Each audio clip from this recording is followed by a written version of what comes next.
Check, check, check. This is an audio check. Thanks.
Check, check, check.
This is just a final check. Thanks.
Good evening, everyone. Welcome to the regularly scheduled council meeting for October 27th. As we call the meeting to order, we'd just like to acknowledge that we do our business on the traditional territories of the Coast and Strait Salish peoples. Specifically, we recognize the Lekwungen people, known today as the Songhees and the Camosun nations, and that their connections to these lands and adjoining waters continues to this day. Our first order of business is approval of the agenda, and I'm just going to ask that we amend the agenda just to move section 9, which contains the two items that were subject to public hearing recently, to immediately after the public comment and question period. And that'll allow anybody who's interested in those two items to hear our deliberations early in the evening. It's moved and seconded as amended. Any other discussion? All those in favor? Any opposed? None opposed. Is that okay with the applicants? Just, okay.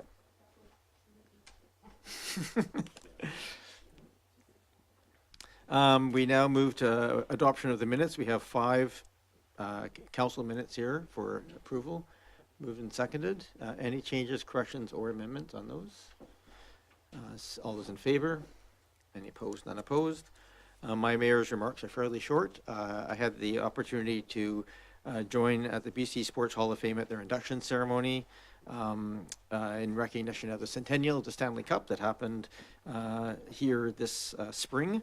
And so I just want to express my appreciation to Destination Greater Victoria Sports Tourism organization, Keith Wells and team, who helped put that together. And it's nice to see Little Oak Bay recognized in that way. Also want to just acknowledge both staff and council's great work in the celebration of the Recreation Center's 50th anniversary. We also had the opportunity there to honor the new appointments to the Parks, Rec and Culture Wall of Fame. So we had three new inductees that happened on Friday. I just want to make, I was away. I had a nice little few days of vacation, and so Councillor Braithwaite was able to participate in as the liaison for Parks, Rec and Culture, as the for the Wall of Fame, and Councillor Appleton as the acting mayor in October did a fantastic job managing everything else that happened that day. So I understand there's a letter from a former council to this council that was in the time capsule, and I look forward to reading that, although I also understand it was signed off by Christopher Costin, who I still see regularly, so perhaps I can just ask him what was in it. We have other things that are coming up this week. I see that on my agenda, the Oak Bay Police Board, the Capital Regional District, the Capital Regional Hospital District, and the Capital Region Housing Corporation all have their preliminary budgets coming forward this week, all looking at pretty substantial cost pressures.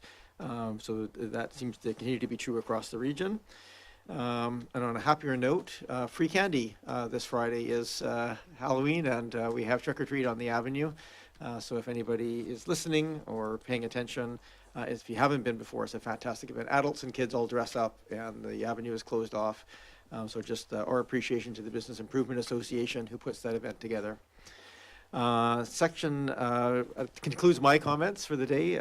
We move now to public comment and question period. We have this period is assigned for anybody who wishes to talk to council on matters that are not on the agenda, and most specific, so please come forward. Thank you. You're welcome. So the procedure here, and you can demonstrate this. The procedure here, and you can demonstrate it for us. Have a seat, push the button in the middle to turn on the microphone, and just state your name and the municipality you live in, and then you have up to 3 minutes. Your Worship, members of council, my name is Shirley Hunter. I live in Oak Bay on Lansdowne, and I am here representing Action Oak Bay. We are a small group of experienced community organizers who are keen to see local initiatives move from idea to implementation. I'm talking specifically about the Oak Bay Lodge site, which I'm sure you're all well aware of. It's at 2251 Cadbury Bay Road. It's a 3.9 acre site, and it's designated for elder care, for seniors care. I apologize to the mayor and to councillors Braithwaite and Green, who have already heard me talk about this ad nauseum, but for those of you who haven't, I am here to enlighten, inform, and encourage you to be supportive and to help push this along. What we would like to see is a multi-phase, multi-tier campus of care, which would include long-term care, hospice, subsidized housing for seniors. I think most of you probably know that poverty among seniors in this area and all of through Victoria is one of the biggest social problems we face.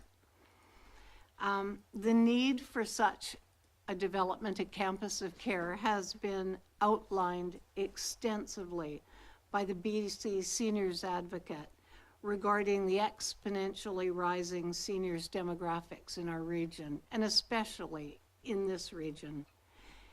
Add to that the overburdened healthcare system and the substantial cost of the alternative of private healthcare, and we have a true crisis of care.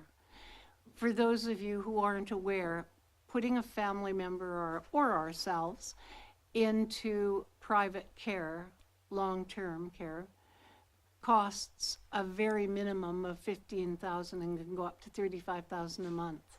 One of the very interesting things now is if you go into a private facility and talk to them about becoming a guest, one of the things that when people talk about, oh my goodness, the price is so high, they say, well, sell your house. They say it right up front. Pretty scary. They do an excellent job of some things, and I'm not knocking them in any way, but very few people can afford that kind of a cost. So, to get a long-term care bed right now, the wait is in excess of 2 years. There's no question we need such a thing. We have now held 2 public meetings on this topic, and we're quite surprised. The first one at Monterey, we hope to get 50 people who might be interested, and we got 50 people, had to turn away 20. The second, we registered for 80 people, but got in excess of 170. So it's a topic that affects all of us, and the public is thoroughly engaged. We have a number of community partners. We have been working with and talking to hospice, to Kiwanis, who has a long and successful history of building and managing long-term care, the Elder Care Foundation, and what we would really like to see underpinning and holding this whole thing together is a community health hub with a clinic so that people, we have so many people without doctors, can go in there, that would have support for caregivers, that would have adult daycare, the whole range of things. We truly believe that this could be a world-class facility. Ms. Hunter, I apologize, but I'm going to have you wrap it up. We're well over the 3-minute limit. Am I? I'm sorry. It's okay. If you want to, I can let other people speak, and if there's a bit of time at the end, you can come back, or if you're almost done, I'll let you wrap up. I am nearly done. Okay. What we would really appreciate from Oak Bay Council is a strong public endorsement for the redevelopment of the site as a campus of care for seniors. We need you to be our advocates, and we would like from Council a motion to support this project. Thank you. It's our first initiative. I'm sorry I went over time. We look forward to working with you. Thank you, Ms. Hunter. And thank you for coming this evening.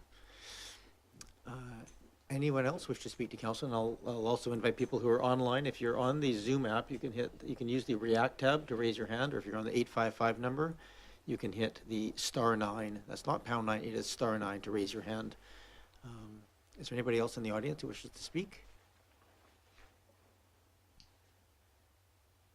I'll call a second time if anybody wishes to speak to council. This is on matters not on the agenda this evening.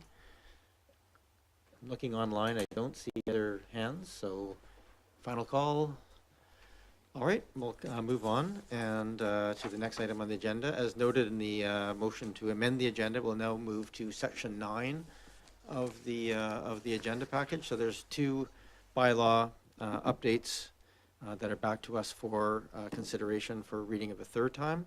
And then there is we move on to the matters of I think of probably more public import or interest, which is the 2 items that had public hearings recently. So if I might have someone read the recommendation, which is to be read a third time as amended. With respect to item 9.1, Your Worship. 9.1, yes. So I would move that parking facilities bylaw number 3540, 1986, amendment bylaw number 4927, 2025, be read a third time as amended. Is there a seconder? Moved and seconded. Oh, not seconding. Is there a seconder for the amendment or for the third reading? Moved and seconded. I should probably, if there's interest in debate here, is there anything that staff would like to, in terms of Mr. Green, like to do any introduction to this? We've seen this now a couple of times. It's gone back for these amendments.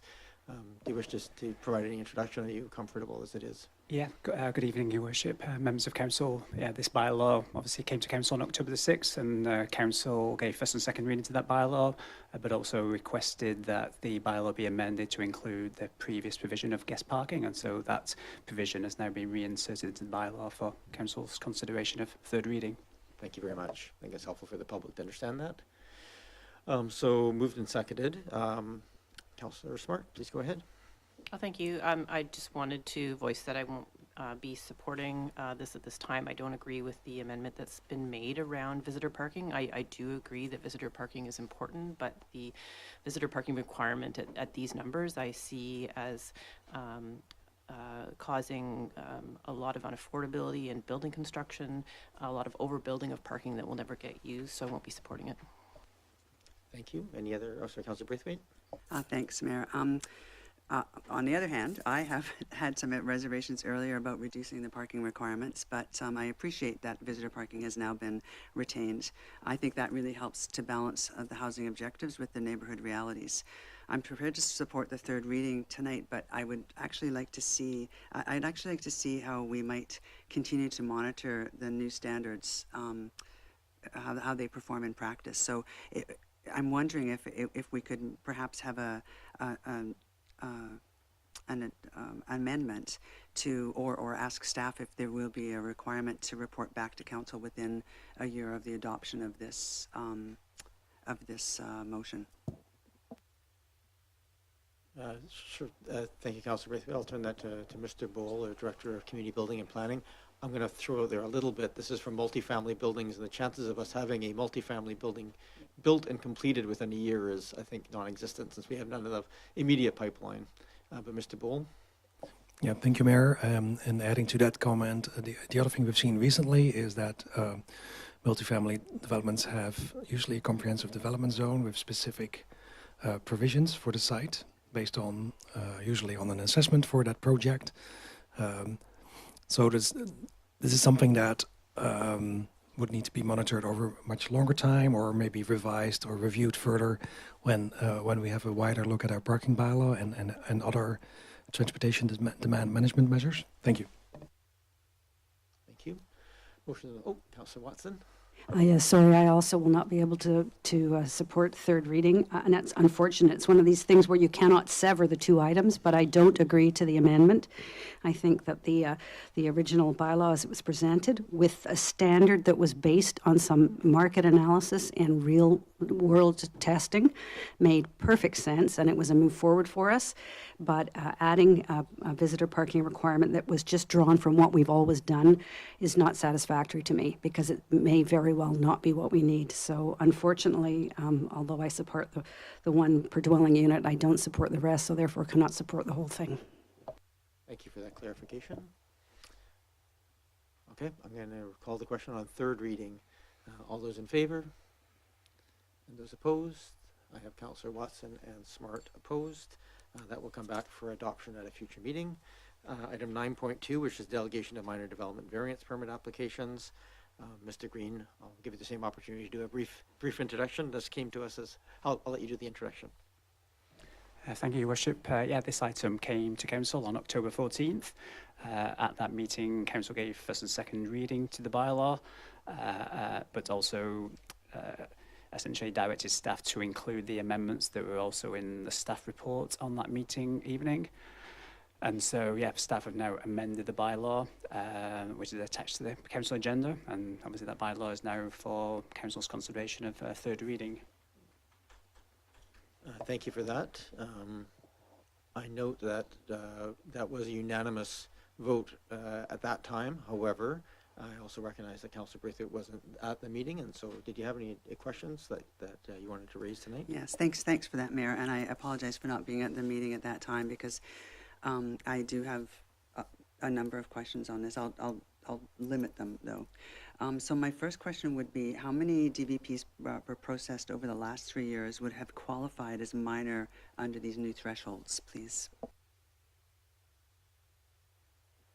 Just an estimate is good. We have a number of ones that met certain criteria, but not necessarily that. Thank in the you. report, but go ahead, Mr. Gold. Sorry, Mayor.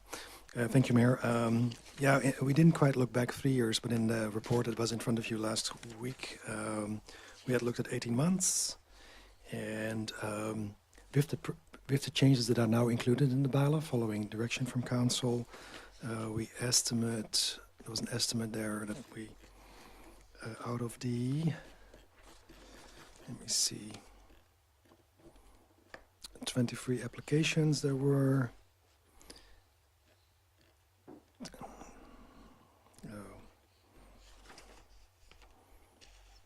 It's not that clear cut, but with the additional flexibilities that were offered, we moved from hardly any variants to be covered by the delegated approval to a fair number of them, which is still probably less than 50% of the individual variances, but a portion of those comparable applications from the last 18 months would be covered by this bylaw. Thank you. Thank you. Councillor Braithwaite. Thank you, Mayor, and through you. So will these decisions be reported out to Council or published on the website for public visibility? Mr. Green? Well, those applications would still be, through your worship to Councillor Braithwaite, those applications would still be on the development tracker, so somebody would still need to make an application, and therefore those applications would go onto the development tracker. Thank you. Thank you. I'm just wondering, though, I mean, that would mean that individuals would have to go and look at each individual property. I'm wondering if there's something that will come back to us or be available to the public that would show how many minor variances are approved by staff. Mr. Green, it's not built into the bylaw per se. No, that would, through your worship to Councillor Braithwaite, that would require, I guess, a motion from Council asking for a report in 1208. Go ahead, please. It's a phone clacking, don't worry. To escape. Okay, and then another question I would have would be, could the district comply with what the province is asking by delegating only the narrowest, least impactful types of variances, so really tightening what the definition of minor is? Mr. Green? Well, the legislation doesn't define what minor is, and so that is where there is some interpretation as to what is classified as to be minor. However, obviously we have received a ministerial directive that included some criterion guidelines, which were essentially taken from the October 14th, 2024 report, where we first introduced this item. And so we know that there is some leeway to move from that original criterion guidelines where there could be further DVPs delegated to staff, and that was at the staff level where we've confirmed that to be the case. But if Council wanted to further limit the number of DVPs or further limit the criteria as to what is deemed to be minor, then I guess in theory that is possible. However, that may be still subject to the ministerial directive, or the minister may not feel that that has addressed the issue. Thank you. And then I appreciate that the heritage considerations were added into the guidelines, so thank you for that. But still, heritage protection is mentioned only briefly as one of the several factors. I don't think it has any binding weight. In practice, staff could approve a variance that alters the look or feel of a heritage property, providing it meets the numeric criteria. So I wonder if staff could just perhaps comment on that, please. Sure. I mean, I'll give it over to staff. The reason we added that was just to make sure that staff could consider protection of heritage as one of the guiding factors that would allow them to consider it being viable for. But Mr. Bold, do you wish to add anything more to that? Thank you, Mayor. In response to the question itself, heritage protection only applies to designated or registered properties, or if they're in the OCP in the heritage conservation area. So that's definitely a different level of protection. But yeah, in this bylaw, it shows up as something that if a minor variance supports heritage protection or retains the character perhaps, but it's still a variance for some reason, that would be one of the reasons where staff could support and sign off on the variance. Thank you. Thank you, Mayor. And my last question And would sorry, be, just to add to that, I would say that we do find with a lot of heritage, either designated or on the register, or even those of heritage value, that a lot of those houses are legal non-conforming. And so, in theory, there is therefore that a homeowner may be willing to go through a variance that is a quicker process where they may wish to add a secondary suite and they want to lift the building, for example. And so it could also be used in that way to encourage sensitive heritage protection of legal non-conforming buildings. Thank you. Go ahead, Councillor Braithwaite. Anything else? yeah, my last question would be in regards to whether the delegated authority would be reviewed after a defined period. Do we have anything in place that would allow us to review that after, say, a year, to see what kind of variances have come forward for staff to be able to approve? At this point, there's nothing scheduled, I don't think, to come back. I think staff, am I?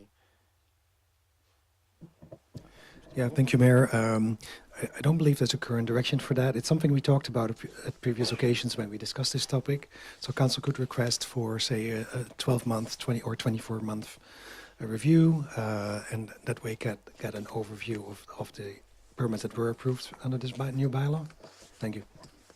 And the only other thing I would have is comments, so I'll have to wait till the motion is on Sure. the floor. Can I have, Thank you. perhaps I'll ask someone to move the third reading as amended? Yeah, go ahead, Councillor Watson. Yes, I will move that Development Application Procedures Bylaw number 4844, 2023, Amendment Bylaw number 4870, 2025 be read a third time as amended. Thank you. Moved and seconded. Thank you. Any discussion? Go ahead, Councillor Braithwaite. Yeah, thank you, Mayor. And it's not that I don't trust what staff can do and the work that staff does, but I really recognize that this bylaw responds to a provincial directive, and that staff are proposing seems to be very reasonable for minor variances. However, I really have some concerns about the loss of council and public oversight, especially for variances that could affect neighborhood character, heritage, or streetscape. So I'm actually going to vote against this bylaw, and for those reasons. Thank you. Thank you, Councillor Braithwaite. Any other discussion? Councillor Green, go ahead. Yes, I have reflected on this matter also, and I was particularly moved by an email that we received today from a resident on their concerns about the implications of this. I realize it's a provincial directive, and we have to do it, but I have had a change of heart since the last meeting, and I have reflected seriously on this issue. And in the current environment and in the current situation, I'm wondering if it wouldn't be better to wait until we've received public feedback around the official community plan on November the 3rd. If we make a final decision on this, would it be possible to wait for that feedback? Otherwise, I'm afraid I will have to vote against it now. I do have concerns about it. And I think those concerns were very succinctly laid out in an email from a resident that came in today, actually. So that would be my my position at the moment. I'm not sure I can support it tonight. Thank you. Okay, thank you, Councillor Green. Procedurally, we have third reading. If you wish to make, when people make comments, I'm just going to give it to you as an option. If you want to move a motion, I think the motion would be to refer this to a future meeting, and if there were support of postpone the consideration of the matter to a future council meeting. Ms. Anderson? Thank you, Mayor. We should have a date associated with it. Postpone until following the OCP deliberations, or a specific meeting date, the December 8th council meeting, perhaps? November 4th, I think, is the meeting that we're considering the OCP and giving direction. So perhaps a meeting following November 4th would be the appropriate motion. And do we debate motions to postpone? I think we do, but I can't remember for sure. I'll let you look that up, and I'll see if there is a motion being made before I call that. Councillor Green, did you wish to make a motion to I would postpone? happy to make a motion of that nature. I'm sorry about the date. I thought November 3rd is our meeting, correct? Next Monday. Is that November 3rd? I believe it's November 4th is the 3rd. It is 3rd, sorry. So a motion to postpone following the meeting of November 3rd would be, I think, So that would be November 10th, correct? just, I think, following. Following? All right. I'll make that motion. Is there is a Thank you. seconder? Okay. Ms. Anderson, can we debate this? Okay, yes. Do you wish to motivate? Just You already quickly- spoke to it briefly, but go ahead. Just quickly to motivate, in the current climate at the moment, there is a lot of anxiety in the community, a lot of concern around the development push at the moment, and I think I feel that we should probably listen to some of those voices. This is one of those voices, and I think it behooves us to at least have the discussion. Perhaps at the end of the day, it's a fait accompli because it is a provincial directive, but if there's anything that we can do locally, then I think we should hopefully maybe explore that. So that's my rationale for asking for deferral, and I don't have a complete understanding yet of the OCP feedback, which is not coming to us until the 3rd. Thank you. Thank you, Councillor. I just want to point out, I don't think all of us have seen whatever email is you're referring to. So if there's any points you want to raise as part of that tonight, you may want to just articulate them, because I don't think I've seen the email that you're referring to. Did I? Okay. Just the public hasn't. So if there's anything you wish to add, any specific points, I'm happy to come back to if you wish. On the motion to postpone, Councillor Watson and Councillor Chris Smart. I think that but postponing is really not necessary. I do know the letter that Councillor Green is referring to. Thank you, Councillor Green. But I think that we shouldn't lose sight of the fact that we have been talking about doing this for quite a while, and that we're talking about minor variances, and we've given a clear framework under which those could be delegated.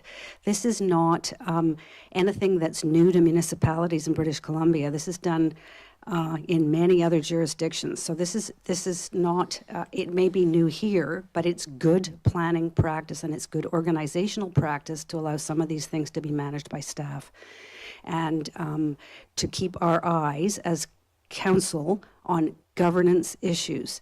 And the things that are in this bylaw, now it's proposed for 3rd reading, relate to really more administrative and operating matters that can and should be handled at the staff level in order to speed the time with which it takes for development to go through. And I think delaying this to receive input on the OCP review and our housing framework, I don't think they need to line up in that way, because even if we weren't doing an OCP review, this would be a good thing to have in front of us. Councillor Smart. Yeah, thank you. I will also be speaking against the motion. This is a report that follows another report that we saw last October. I think we've delayed this long enough. This is about minor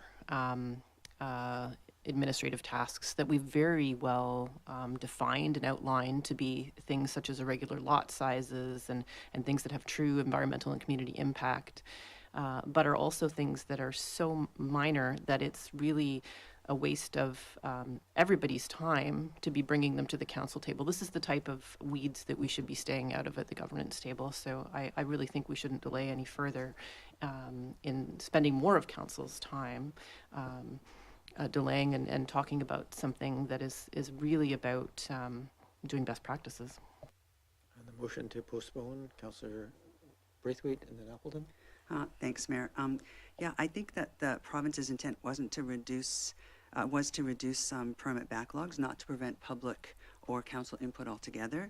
And so I think, again, that we should define minor as narrowly as possible, and so that we're able to maintain oversight while still meeting the provincial order, and that would be what my preference would be, and that's not what this bylaw is saying right now. Councillor Appleton. Thank you, Your Worship. Yeah, not in favor of deferring or moving this forward at this time. Just as a reminder, the language that the province used, and we've discussed this a couple of times, the language that the province used in their letter of direction to the district was directly reflective of the language that the district ourselves developed as far as our own, it was a council priority project to explore the delegation of minor variances, and the language that was developed through that process by staff is exactly the language that was used by the province in their letter of direction. So this is not the province's language, it is in fact our own language which the province has recommended that we follow through on.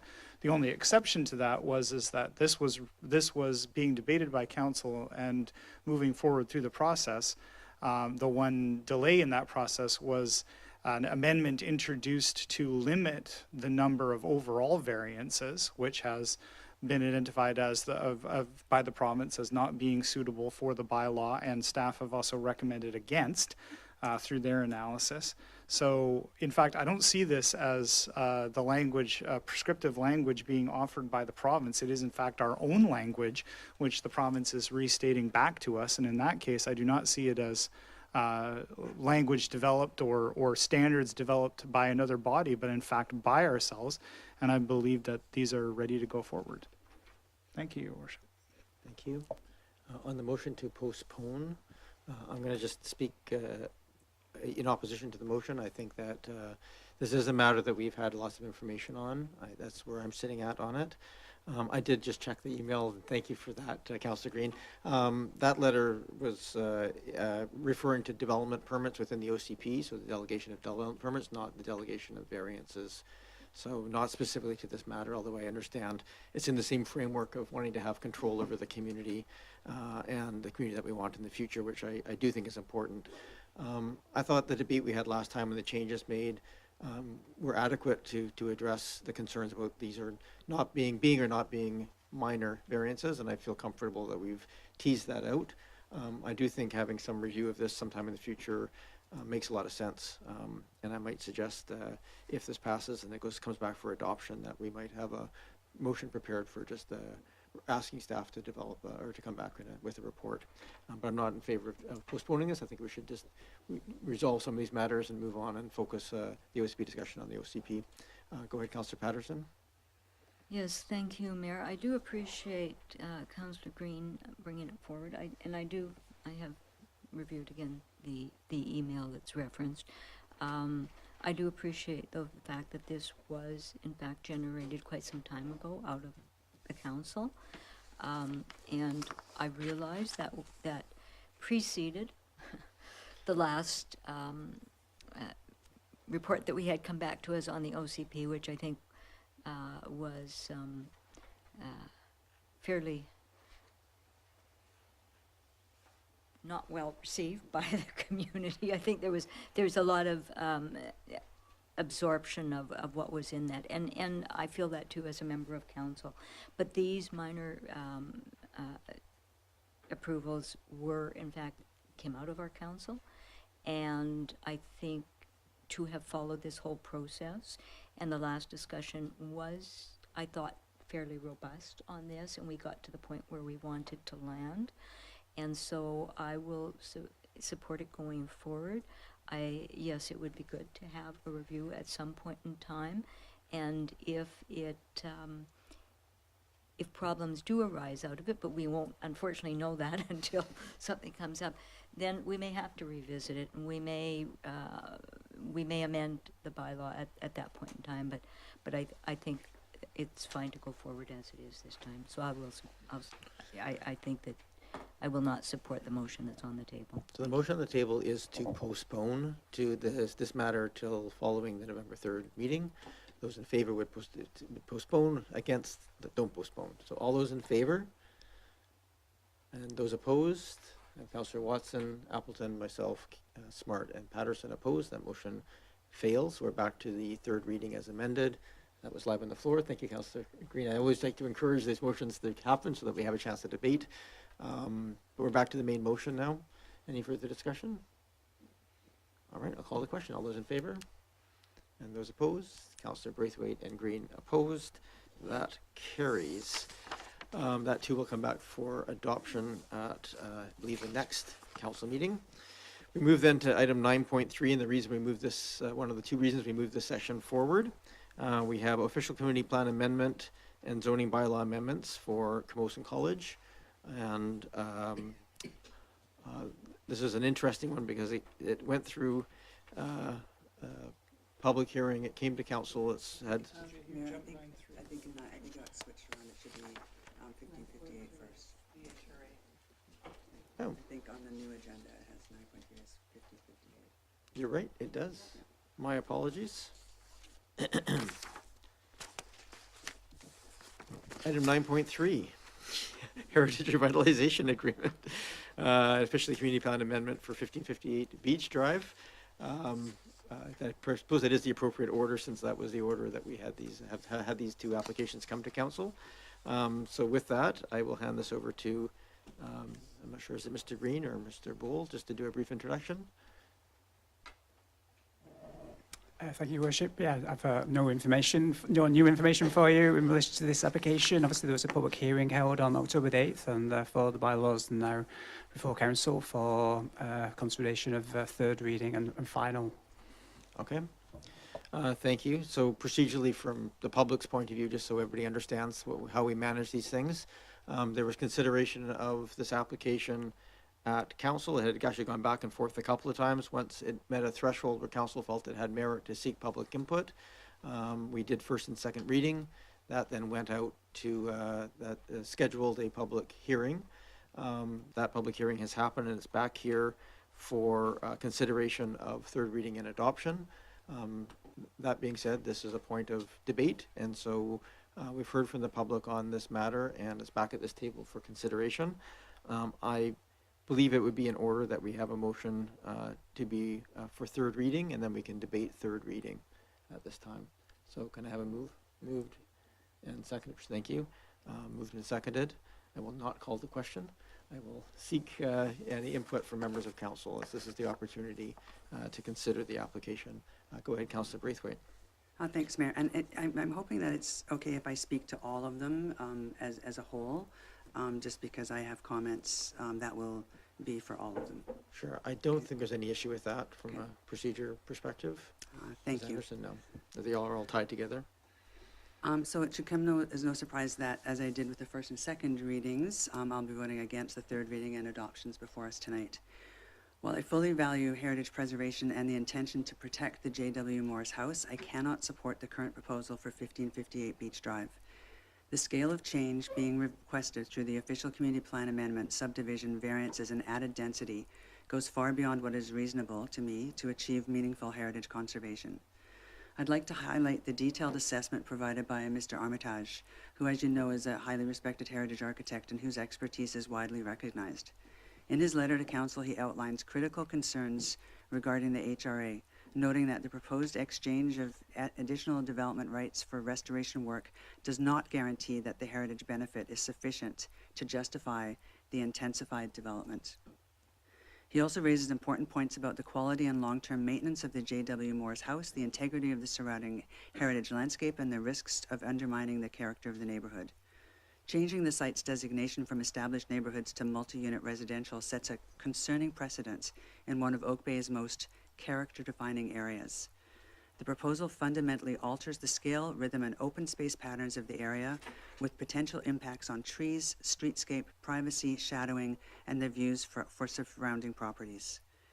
Heritage preservation should not be used as a mechanism to justify intensified development. If we truly value Oak Bay's character, we must ensure heritage protection enhances, not erodes, the surrounding neighborhood and character of our community.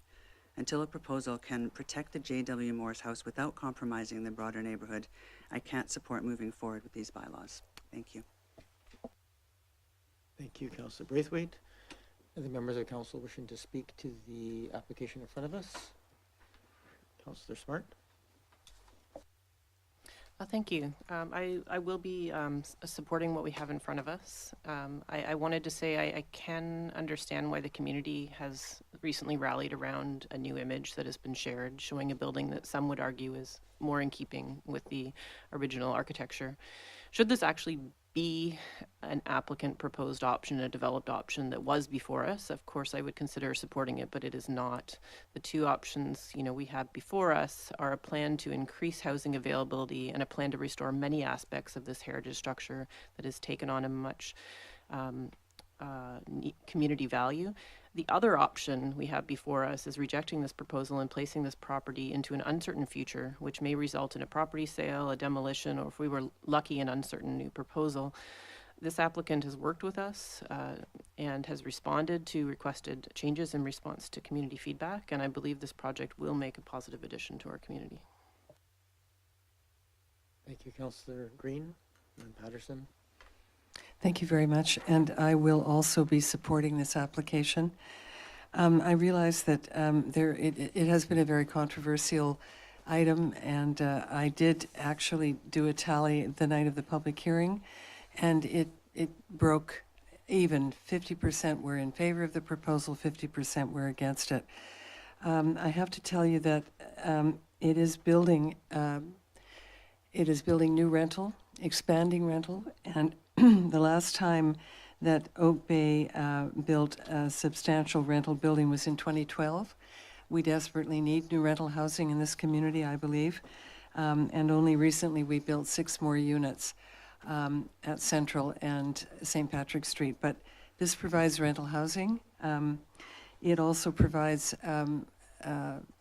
2 new homes with secondary suites. It provides a smaller home on York Place. And in fact, I agree that if the developer is denied this proposal and leaves the property the way it is now, it will be incredibly vulnerable to a very uncertain future. And I also want to point out that this home was renovated in the 1970s, and it is not. It wasn't a renovation that protected the heritage value or features of the home. I believe this renovation will attempt to remedy some of that previous work, and at the same time provide much needed rental housing and provide new housing units for Oak Bay. So I will support it, and I'm hoping that eventually this project will bring the community together in a more meaningful way. Thank you. Thank you. I have Councillor Patterson next. Yes, thank you, Mayor. I too will be supporting this application. As a council, we look to a few areas of legislation to guide us on these things: the BC Heritage Conservation Act, the Local Government Act, and the Community Charter, and of course our own bylaws. The stated purpose of the first 2 policies is to encourage and facilitate protection and, where possible, conservation of heritage property.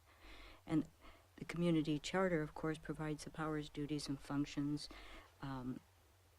and advises us that we are to also consider public interest when we look at these things. Council does not have, what it doesn't do is it doesn't give us the authority to compel an applicant to restore original grandeur of a heritage property, and particularly where modifications have occurred over time. We can, however, use the HRA process to encourage revitalization that benefits the community without detracting from the heritage character of the neighborhood. And I know that we have differing views on that, depending on what our views of heritage are and how strong the desire to conserve rather than revitalize. There is no dominant architectural style within the Prospect HCA. That is in its guidelines.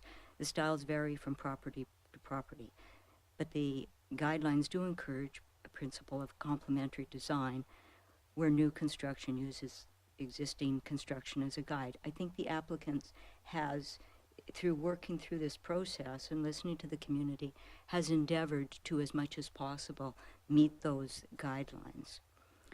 The view corridors, which have been discussed quite at length,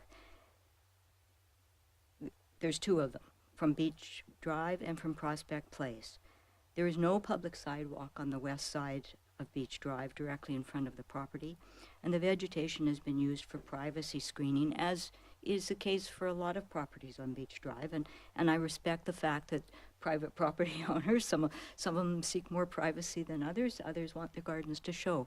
But I walk by that property fairly regularly, and no joking aside about height or anything, but from my view corridor, it definitely, you can only see the top peak of the house. I would probably have a better perspective on a double-decker bus than I do from street or sidewalk.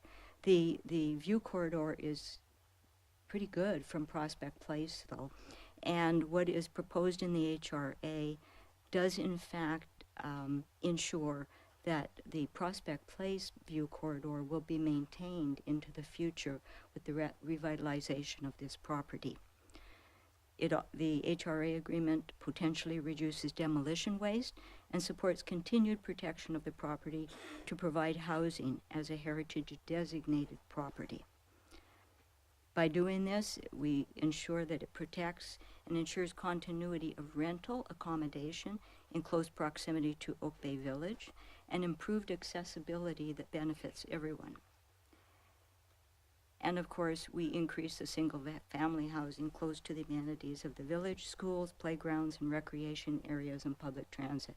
So I do see this as serving very much the greater public interest, and although I recognize that it is not done as a conservation project, it very much does revitalize this property so that it continues into the future, and I think helps maintain the character of the Prospect Place HCA. So for those reasons, I will support this.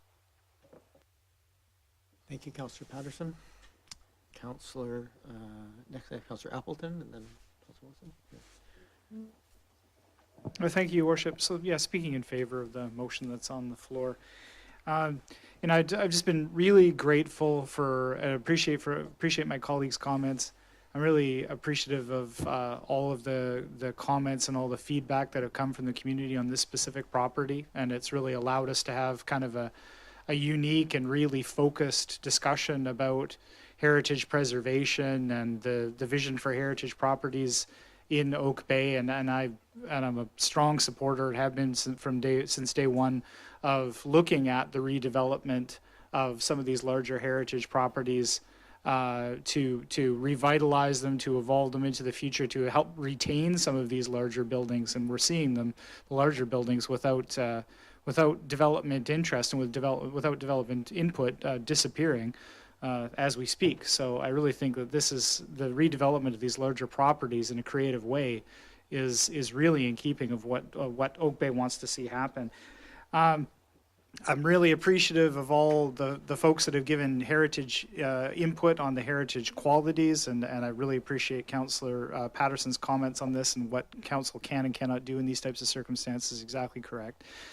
I'm also appreciative to the developer for receiving some of that feedback, for adjusting their proposal, for being iterative in their design as the projects move forward. So I think that there's definitely clear responsiveness to what's the information that's being input. At the end of the day, for me, one of the key components here is we're talking about the physical and the architectural history of the building and all of those things, and the significance of the building over the course of its history. And it also has this really important human history connected with its development many years ago, a redevelopment as a rental building. And it is really, really key in my mind to retain that rental quality, to preserve it and to keep it moving forward into the future. So there's so many folks over so many decades that have had the opportunity to live in this really unique and really special rental building right down by the water in this really, really special spot. And so I think about all of those folks and its redevelopment right after the war to make it accessible places for people to live, and it has been that. So I really see that the kind of the human history and the human heritage of this building that's been built up over many decades in this really unique building is going to be preserved through this HRA. So there are a lot of comments, and we've heard them loud and clear, and I really appreciate folks' input on the architectural and the design aspects of this. All of those are valid. my main decision-making on this is the quality of the building as a rental building and that history and that role that this particular building plays in our community. So thank you very much, Your Worship.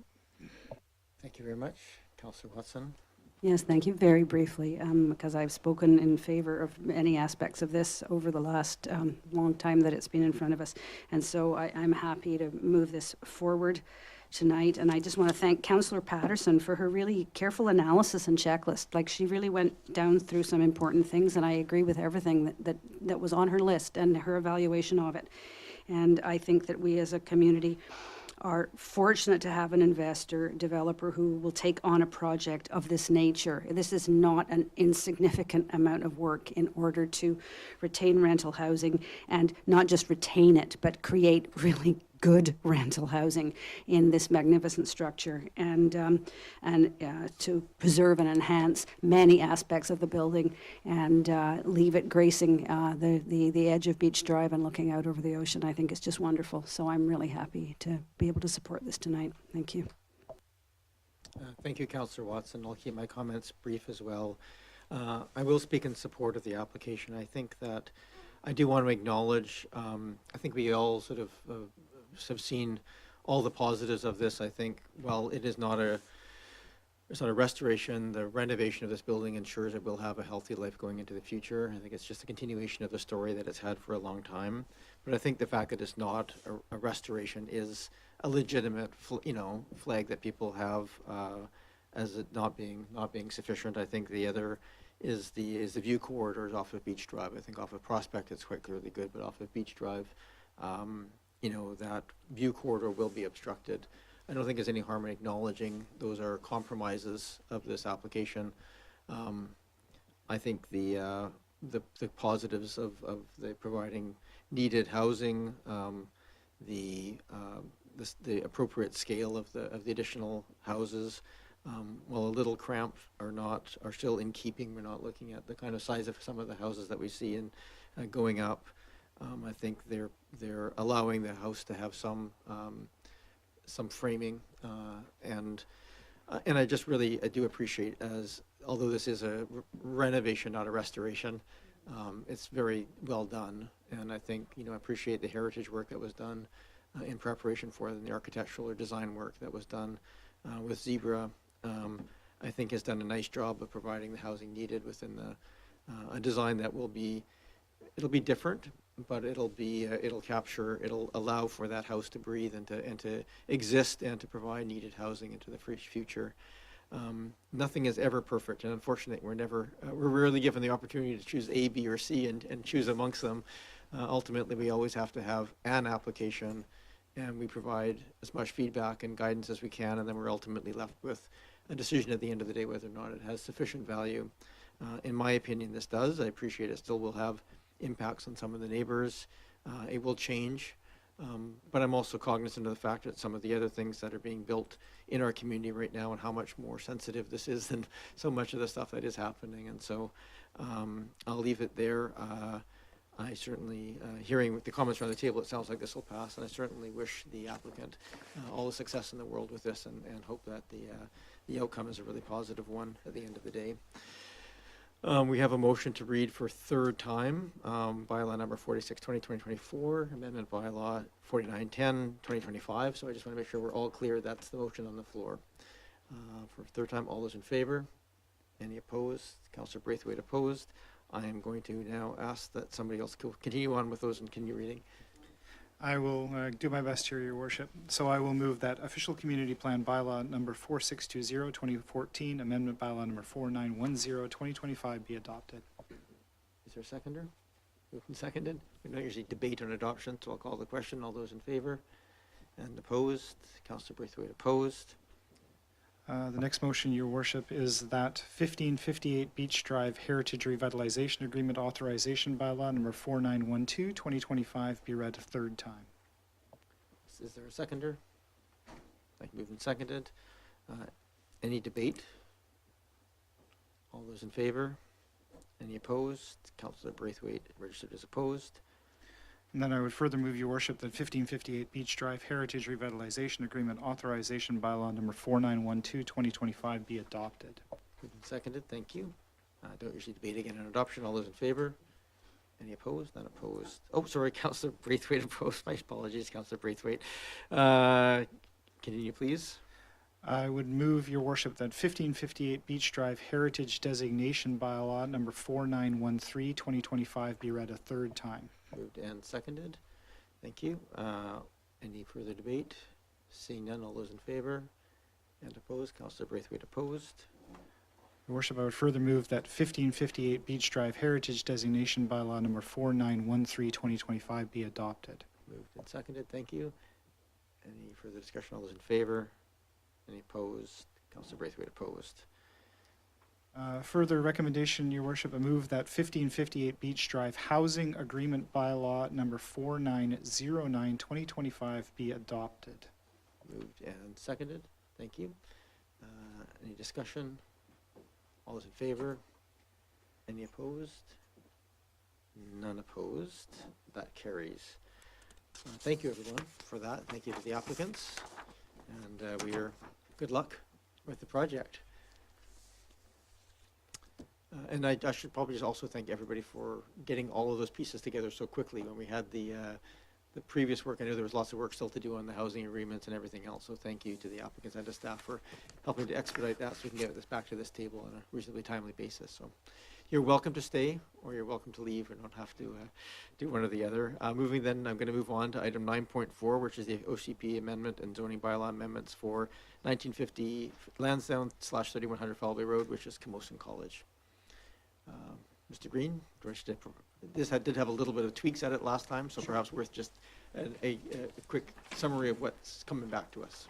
Great, thank you, Your Worship. Yeah, so on October the 20th, Council adopted the OCP amendment in relation to this application, but Council referred the zoning bylaw that back to staff to seek the explicit consent of Camosun College in order to amend the bylaw text amendment of the P1 General Institutional Zone to reduce the maximum permitted roof height for buildings and structures from 30 metres to 25 metres. Since that council meeting on October the 20th, Camosun College has provided that explicit consent to reduce the height from 30 metres to 25 metres, and that letter is in council's agenda package. Yeah, no further information for council at this point in time. I think that sums it up pretty well. Councillor Braithwaite? I was just going to read the recommendation. If you do you want them read individually? I do need them read individually, yes. Okay. I'll move that zoning bylaw number 3531, 1986, amendment bylaw number 4926, 2025 be amended in section 1P-1, general institutional use zone 11.1.7 to E by deleting 30 meters or 86.6 feet and replacing with 25 meters or 82.02 feet. Moved and seconded. Just for clarity, it was 30 meters, which was 88.6 feet. I think it was a bit of a, I think you said, I don't remember, but it was like 86.6, I think you said. But anyway, it's very clear. It's written in the piece. Moved and seconded. So here it is in front of us for those changes as requested at the last meeting. Any discussion on those changes?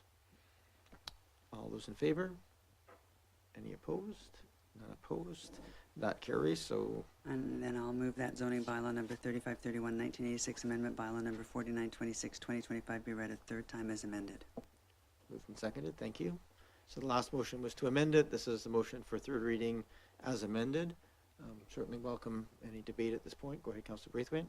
Thanks. I do want to say that I do support this OCP and zoning amendments for this. Because they really allow for needed institutional uses in student housing. But there was a small amendment that I wanted to make last time that I've now learned that I'm not able to make, and that was in regards to the rest of the parking lot that can be built on. And so I think on the advice of the mayor, what I might suggest is that our council liaison to Camosun perhaps have a conversation with the people at Camosun and talk to them about how that perhaps can be how we can keep the community involved and the council involved in the future, because I would hate to see something be proposed there that wouldn't be fitting within our community. So I'm hoping that Councillor Smart, as the liaison, would be able to continue that conversation with Camosun. Thank you. Thank you for that. Any other comments on this third reading as amended? Seeing none, all those in favor? Any opposed? None opposed. And I'll move that zoning bylaw number 3531, 1986, amendment bylaw number 4926, 2025 be adopted. Moved, seconded. We don't usually discuss an adoption, but I always give it a chance. Nope, all those in favor? Any opposed? None opposed? And I'll move that parking facilities bylaw number 3540, 1986, amendment bylaw number 4928, 2025 be read a third time. Moved and seconded, thank you. Any discussion? All those in favor? Any opposed? None opposed. That parking bylaw, facilities bylaw will come back for adoption at the next meeting. But that essentially carries forward this project. So congratulations to Camosun. Look forward to seeing that progressing. And Councillor Smart? Thank you, Jameer. I just noticed a potential typo with regards to the First Amendment bylaw that we passed. I believe it should read 98.6 feet, which would be the proper conversion from 30 meters. And I don't know if that needs to be clarified in a new vote or if that can simply be a text amendment. But I just wanted to point out that 30 meters is not 88 feet. Thank you. Some quick math there. I don't know that that changes this amendment from to the amendment to. So looking to our corporate officer, I don't think that's an issue from a motion perspective, as long as we catch it, especially since we caught it in the meeting. Ms. Anderson? Yes, thank you for the question. I'm looking at my planning folks as well. That was the feet that was referenced in the bylaw. So, Mr. Green? Yes, but council has amended the bylaw from 30 metres to 25 metres, and the 25 metres is the correct feet. Yeah, okay, so we're okay. Thank you. Better to ask the question than not ask it and have it come back, so thank you. We're now reverting back, of course, to section 6. So for those who are looking in their agenda packages, we advanced section 9 for deliberation, and now we're back to section 6. This section is not for public input, just so we're clear, but we do have some things coming up that do have public input. So first item of business is 6.1, which is a update on the Parks, Recreation, and Culture master planning process. We have Mr. Soulier, our Director of Parks, Recreation, and Culture. I'm trying to speak nice and slowly so that you have time to come to the table and have a seat. Welcome to the meeting, Mr. Soulier. Thank you, Mayor and Council. Good evening. I have just a brief overview. The report itself was quite brief, so I won't take up too much time. But for clarity, the purpose of the report really was to provide Council with an update on the project, the Parks, Recreation, and Culture Master Plan project. It's a Council priority project. As noted in the report, the initiative has not yet been initiated, primarily due to capacity constraints within the Parks, Rec, and Culture team.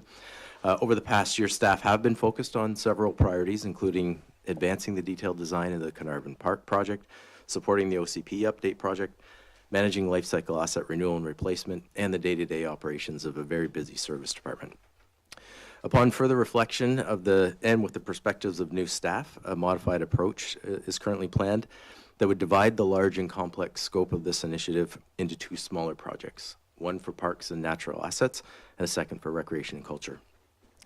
An advantage of the phased approach is that it mitigates some of the impacts to capacity, and allows for capacity to be available to support other district initiatives. Pending feedback from Council, staff would develop a project plan and sign-off report for a Parks Master Plan in 2026. The detailed scope is still to be developed, but would focus on engaging the public and technical experts on strategic recommendations for these much-valued community assets. The timing of the report would also consider Council decisions regarding the upcoming deliberations on the longer list of Council priority projects planned in the coming weeks. And with that, I'm happy to answer any questions you might have.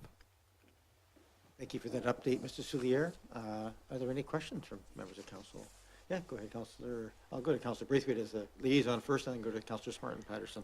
Thanks so much, Mayor. And thanks so much for the report, Mr. Soulier. That was great. And thanks for the event on Friday. That was wonderful as well. So given that funding was already approved, what are the implications of the delay for the financial plan? Through the Mayor, the allocation is as of yet unspent, so that would be reflected in the financial plan. Perfect, thank you. And then as far as the engagement level, it currently is limited to inform. Should we maybe consider going to consult, or do you have any thoughts on that? Mr. Soulier? Through the mayor, the inform note in the report was primarily specific to this staff report. Certainly, a large undertaking related to these public services would involve the public, and it would likely be at the consult or involved level. That would be fleshed out further as per the my previous notes about the project scope and the actual plan. Thank you. Thank you. My last question would be, does this delay impact other council priorities, particularly infrastructure, renewal, climate resilience, and accessibility and park and recreational services? Soulier? Yeah, through the mayor, staff have been committed to advancing the existing work that they have to ensure that safe and welcoming parks, recreation, and facilities. I haven't identified any particular risks as a result of delaying this to any of the priority work that we have underway right now. The outputs of these plans will certainly be incredibly valued to staff in long-term planning and resourcing. But in terms of immediate risks as a result of this delay, we haven't identified any. Thank you. I have Councillor Smart and Patterson. Thank you. Through you, Chair. Thank you so much for this report. And I appreciate the sort of fresh look at it. Most of my questions were actually answered, but with regards to, I guess, just the phased approach, and I'm just trying to understand sort of the two buckets. Is there any concern or strategy around if there's sort of competing interests between more, natural areas focused versus recreation focused? I'm not sure if I entirely understand sort of the division of the two parts, or if there's going to be some challenges, like where you might encounter things in the second phase that would have informed the first. So I just wondered if you could comment on that and mitigation strategies. Thank you. Mr. Soulier? Sure, and through the mayor, the scope definition and clarity is obviously extremely important in identifying a phased approach such as this. It's actually interesting as we sort of looked at this through discussions with staff and reflected on some of our own individual experiences in other jurisdictions. The stakeholders that are sort of passionate about the various sort of topic areas within Parks, Recreation, and Culture. And it's not an uncommon approach to have a very focused planning session or project on parks and open spaces and natural assets. That being said, the division of the scope of getting into the use and the programming in sports, for example, and user groups and the amenities that they require, certainly that has to be thought through in the development of the framework that is used in each phase. But it's certainly doable, and in fact, it hopefully will make engagement with the public more efficient, and that we'll have targeted sessions that we can, use those sessions to really focus in and provide clarity, so that we have discussions that are within the parameters of the outline that we've determined with council before launching into the initiative, and allow us to get through that planning exercise more effectively and efficiently. The overall strategic directions will be aligned with the official community plan and council's own strategic plan. So that will be a constant sort of overarching priority set that we'll be following with the two plans. Thank you. Councillor Patterson and Appleton. Thank you, Mayor, and through you to Mr. Soulier. Thank you very much for the update on this, although it's a little behind, but it's still an update on where we stand. So appreciate that. I should know this, but I've never been able to find that, and so I am hoping you can shed light on this. Does the district actually have a policy outlining principles of philosophical framework that guide some of your decisions in Parks and Recreation, rationale for cost recovery and how costs are apportioned, justifications for subsidization, basic services, cost and social goals and objectives? Do we have a policy that guides you with a framework like that? Mr. Soulier? Through the mayor, no, not to my knowledge. Anything else? Thank you. That answers one thing, and I guess I know what arises out of that. However, the next thing I wanted to ask is because some of funding is more difficult now for Parks and Rec, certainly, to achieve. And while I don't agree on how other levels of government view the facilities, because I do think that they have much broader context than just recreation, but certainly many municipalities now are shifting their focus of these also to examine the very pivotal and important role they can play in crisis preparedness and response, whether providing safe havens and operational bases during different types of emergencies. And so I am wondering if those changes in strategy will also influence some of the perspectives of how we look at our Parks and Rec going forward. Mr. Soulier? Through the mayor, I would certainly expect that that would be a priority of the planning process to look at both climate resilience as well as community resilience planning and response. Thank you, Councillor Appleton. All right. Don't see any other hands. I guess, thank you, Mr. Soulier. I have one sort of just general, my read of this is that the huge project is a lot to try and bring back in a timely fashion. So this allows us to kind of chip away at it as a little bit, so we can kind of advance things a little bit more effectively. Is that sort of, am I reading that correctly? You're reading that correctly, Mayor. All right. And I'm also sort of reading this that there's a lot of, I guess, sort of social or cultural discussion that will happen to sort of help set some of those priorities. It's not so much that these are technical decisions that this has to happen, then this. It's kind of the priorities will be largely set by what we're hoping to achieve through values. Is that also what I'm reading in this? I would say that's generally accurate. Yes, I think there are some opportunities in terms of the alignment or the timing of the initiatives that we might want to take advantage of. For example, with the urban forest strategy, we are coming up due for a review of that plan. There may be some opportunities to incorporate some of that into a parks plan exercise. Great. And so what's going to come in the new year then is a sort of our first step at that process. Is that correct? That's correct. So we would be undertaking the development of a new project plan that would be scoped, and we proposed undertaking a parks master plan first.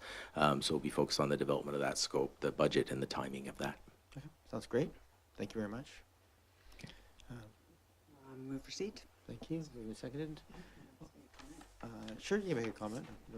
Thanks. I just want to acknowledge the significant amount of work that Parks Rec and Culture team has been managing, because as the mayor mentioned, it is quite significant. And Ms. Soulier, you have not been here that long, and I think that you've done yeoman's work on this. And I just want to extend my appreciation for all that you've accomplished since you've joined the team. And I'm looking forward to what happens in 2026. So thank you very much. Thank you, Mayor and Council. Yep, we haven't called the question yet. All those in favor? Any opposed? Look at that, unanimous support for receipt. Well done. Thank you, Mr. Soulier. Look forward to that work in the new year. Moving on to 6.2, the Housing Supply Act. We have a housing target order reporting for period 2. Ms. Cook? Oh, Mr. Bull. Thank you, Mayor. Just when my computer locked. Sorry about that. Thank you, Mayor. This report provides some statistics on the number of net new housing units underway or completed in the district. The numbers show the net new units that have been completed today are predominantly secondary suites under the new program that this district introduced in 2022. The number of net new units is expected to be increasing in the future as additional projects are underway under the info housing program, which was introduced in 2024, last year. And in addition to that, those units that are under construction, there are also other housing projects currently under consideration for rezoning or other approvals. And combined, the overall number of possible units in the approval timeline is 333. These numbers highlight and demonstrate the lead time that is needed for housing projects to actually get constructed. So even though we are behind on the year 2 of constructed net new units, we can also look at that pipeline of in-stream projects and then see that the district will continue to see an increase in new housing construction that is anticipated to move us closer to the housing target in coming years. Thank you. Thank you very much for that. This is a motion for information. It'll go to the province as required. I don't want to spend a lot of time on this, but are there any questions of staff before we move on? Go ahead, Councillor Watson, then Green. Yes, I just have one. It's really actually an operational question. And I wondered, in putting together this report, does the development, can you easily extract these numbers from the development tracker or some other database that you're using? Or is it, okay, great. That's all I wanted to know. Well, I'm going to get an answer verbally on the record here if I said there was Mr. Green. Yeah, we have a spreadsheet that we update on essentially a weekly basis that captures this information in relation to occupancy, demolitions, building permits issued, development permits, rezonings, etc. But I was particularly interested whether the development tracker, which is an app that the public is all following now, whether that's the source of it, or if you have to use another method in order to update your spreadsheet. I'm just, curious about how the development tracker serves other purposes. Well, I think the development tracker gets its data from Tempest Prospero, which is what we get this spreadsheet from. Thanks. Thank you. I have Councillor Green and then Braithwaite. Thank you, and through you, thank you very much for the report. Mr. Bull, I just wanted to ask, in terms of housing demolitions, so housing unit loss in our community, do we actually track that within the context of housing targets when there's a demolition? Are we aware of what that means in terms of a loss of units in our community? Thank you. Yeah, thank you, Mayor. Yes, we do. That's part of what the province expects us to track. So yeah, it's part of the same tracking that we set up last year for this purpose. We do keep track for that reason on individual demolitions. So thank you. Councillor Braithwaite. Thank you. Yeah, Councillor Braithwaite. Thanks very much, and through you, Mayor. On the report, you talked about the 333 units in the pipeline, and I'm wondering how many are actually secured by building permits and they're not just applications, please. Go ahead to staff. Yes, that 333 is broken down as follows: 69 approved building permits, so they've had a building permit issued, but may or may not have started work on that building permit. There are 22 rezonings that have been approved. Again, they have been approved as rezoning, but they may not then have necessarily reached their building permit stage. And then we have 216 dwelling units currently in applications, i.e. rezoning applications that probably have not been approved by council, although 118 of that 216 has obviously just been approved this evening. And then 26 in-stream building permit applications, so they've submitted a building permit, but the building permit has not been issued as yet. That comes to 333 net new dwelling units. Thank you, and through you, Mayor. So, but the realistic timeline for those 333 units to become actual occupancy-ready homes, we don't really have any idea on that because of where they're sitting in the pipeline? Mr. Green, I don't want, yeah, as much as you can. I guess it will depend on the type of application. So those, for example, those 69 approved building permits, it's likely that's going to be a 12 months to 18-month process before they go from an approved building permit to occupancy if they're following a general construction timeline. Obviously, the rezonings, there may be some that get rezoned that people don't actually then proceed to a building permit and for a few years, depending on people's finances or the like. And so, yeah, it's hard to, and then those 26 building permit applications, we know that, generally building permits are taken around the 16-week mark for issuance. So again, there is a number of factors at play there. Thank you. Councillor Braithwaite. And then do we know roughly how much staff time and cost has been spent on provincial housing target compliance since the order was issued? That's just a question that would be lovely if we had an estimated figure, but I'm sure it's probably not available, but it would be interesting if we did know that.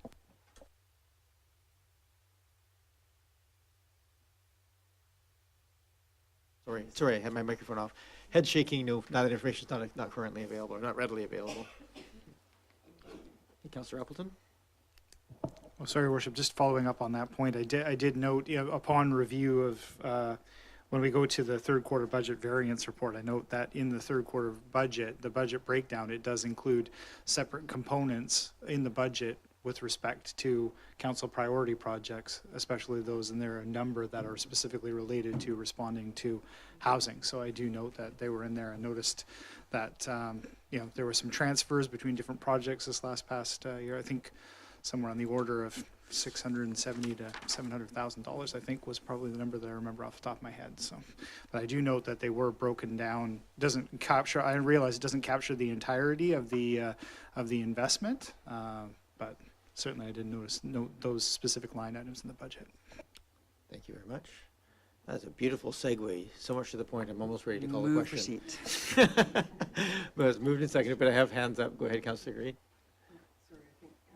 No, she just moved receipt here, so we're. Just a very quick question through you. Do we also track it's not affordability, but do we track below market either pricing or rental on any of these units? Because affordability was the driver for all of this, so I would be interested to know if we have any way of reflecting that in our reporting. Thank you. Mr. Green? Yes, we have to compile that data, so there is a data set that we have to complete. So the housing target order reporting form specifically asks questions about how many below market rental units have come forward and how many market units, for example, and how many rental secondary suites. So it does break it down by tenure and by level of affordability within that form. And so that is on page 6. Yeah, page 5 and 6 of the progress reporting form has that data. Thank you. Councillor Patterson? Yes, thank you, Mayor. Just thanks for the data that is in here. I guess one comment I would make is it would be nice if we could get to some sort of a standardized chart that we will have that. So rather than reading a whole report, we're just getting a snapshot of it over time, but it's early days, I realize that.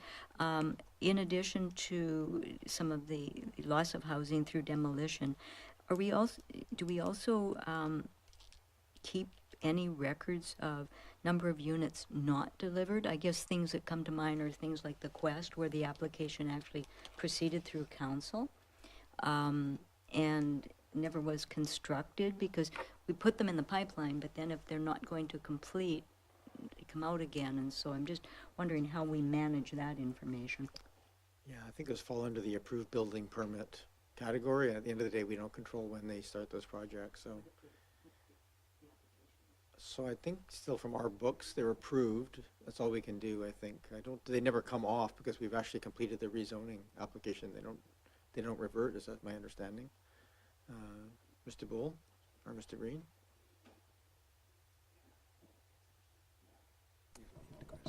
Yeah, I guess, if there were a rezoning and obviously a property is rezoned, obviously the zoning doesn't change. That being said, if they then proceeded to a building permit, it doesn't necessarily mean that they will then complete that building permit. In some cases, building permits do expire.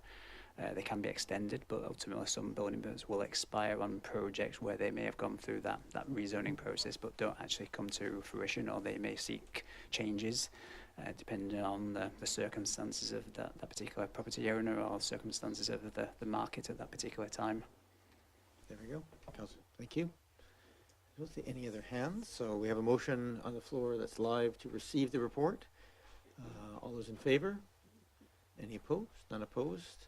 I haven't got any media calls on this yet, but we usually do on it at some point, so we'll see if that happens again. We move now to item 6.3, third quarter budget variance report. We have Ms. LaChance here, our Director of Finance and Asset Management. Nice to have you in the room. Welcome. Yeah, thank you very much, Your Worship. Good evening, everyone. I'm pleased to be here to present the 2025 third quarter budget variance report. The attached variance report outlines the difference between actual results and the council-approved financial plan for both the operating and capital budgets, including special projects. The forecast prepared by staff provide updated estimates of how services are expected to perform financially over the full year, based on all information up to date to the end of the third quarter. This represents for council a variance against the legal limit for spending.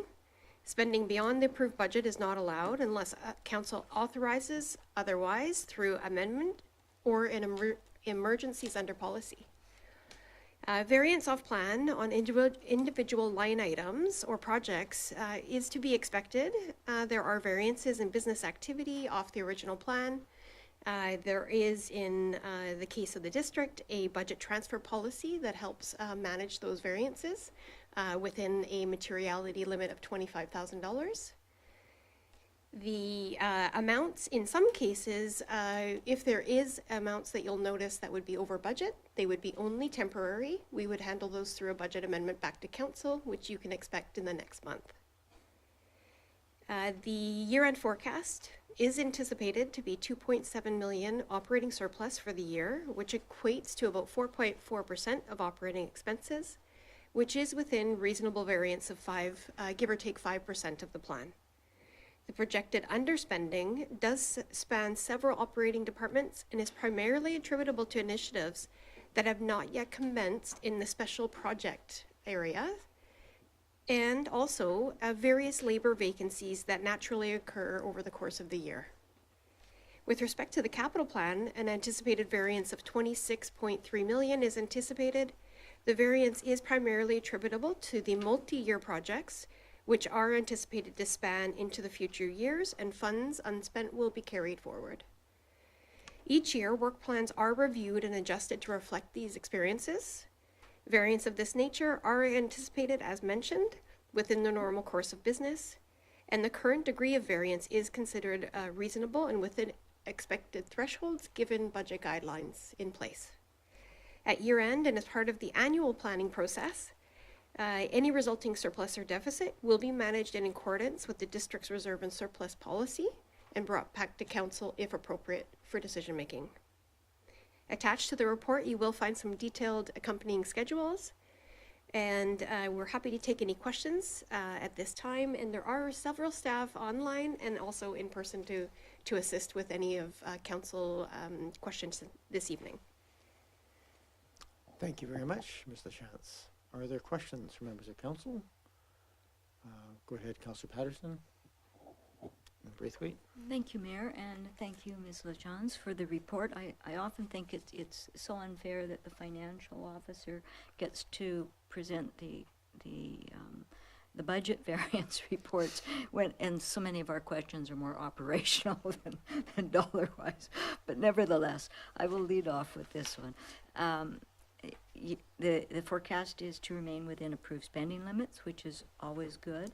However, I guess I would frame that basis whether it is also having delivered on goals and objectives or not, and where you have multi-year budgets and some of the costs, there's a lot in the capital projects that are carried forward. What it doesn't indicate to me is whether or not the costs that are planned for capital are in fact stabilized for that project, or whether there's there may actually be a change in the overall scope of the capital budget because it hasn't been completed in this year and it will be carried forward. So I'm wondering if that kind of an assessment is done at this point in time, or perhaps is contemplated. Ms. LaChance, over to you.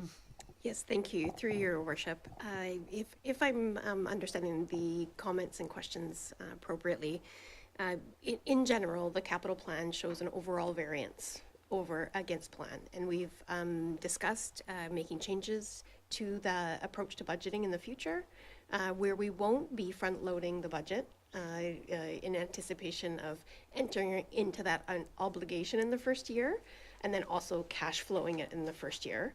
And so we will see improvements over in the next financial plan and coming variances, but definitely on a project-by-project basis.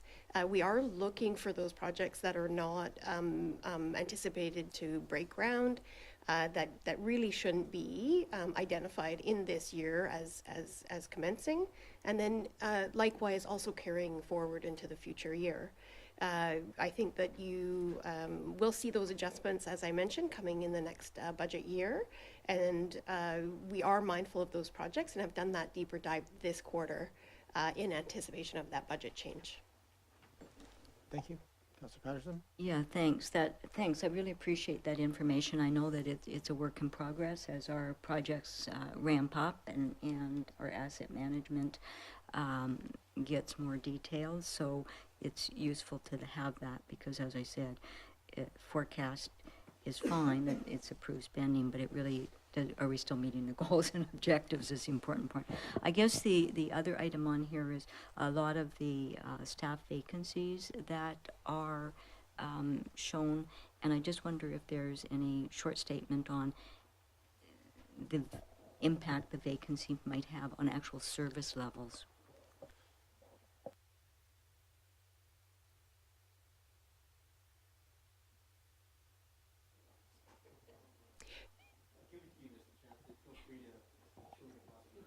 Yes, I'll always take the opportunity to help out my new boss as much as I can through you, Your Worship.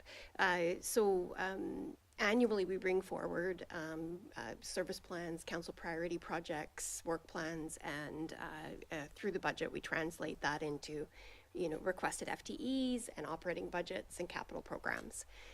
We do expect to see some variance because we do not hire positions until we receive council's approval, and that's in May, eventually, once the bylaws are completed. And so we will,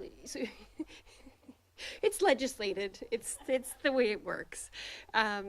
So we will see some of that variance on the staffing, and as we've been investing over the last couple of years in staffing capacity and work programs that look different to achieve the capital outputs, we will see these larger variances. I would share with Mayor and Council that in terms of it translating to capacity, we would think forward over multiple years and not just look in isolation at the current year. And we would look to, as we've discussed, towards the capital output measures over time and asset management, sustainable service delivery, as we're looking at measuring that capacity of the organization. And then of course I'll pass over to the CAO. Hunt?